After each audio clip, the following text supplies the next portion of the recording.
ଲେମ୍ବୁ ଗଛର ପତ୍ର। ଲେମ୍ବୁ ସବୁ ଖାଇଛ? କେମିତି ଲାଗେ? କଣ୍ଟା ଲାଗେ, ଭିତରେ ଟିକେ ଟିକେ ଲାଗେ। ଲେମ୍ବୁ କଣ୍ଟା ଅଛି ନା ନାହିଁ ଲେମ୍ବୁ ଗଛରେ? এইটা কে গছের পত্র কইল? পুঁইকি কোন କରାଯାଏ? তরকারি। এ গছ বড় বড় ହୁଏ না গছের লটে? এইটা কে গছের পত্র কইল পিলাମାନେ?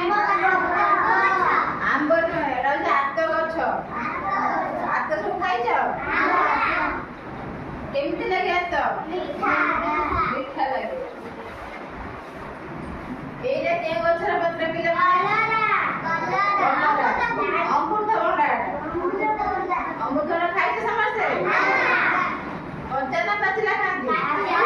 ପାଚିଲା ଖାଆନ୍ତି, କଞ୍ଚା ବେଳେ ତରକାରୀ ବି ଖାଆନ୍ତି। এইটা কে গছের পত্র কইলে পিলাମାନେ? ওল গছর পত্র। ওল মাটিরে পড়ে না গছরে পড়ে? মাটিরে পড়ে। এইটা কে গছর পত্র? কলরা খাইছ? কিপড়ি লাগে? এটা লটে না গছ হুয়ে? এইটা কে গছর পত্র? এটা ঘি কুଆଁରୀ। এটা কোন কাମ ইয়াର? ଏକୁ ମୁହଁରେ ଲଗାନ୍ତି, ଚୁଟିରେ ବି ଲଗାନ୍ତି ହେଲା।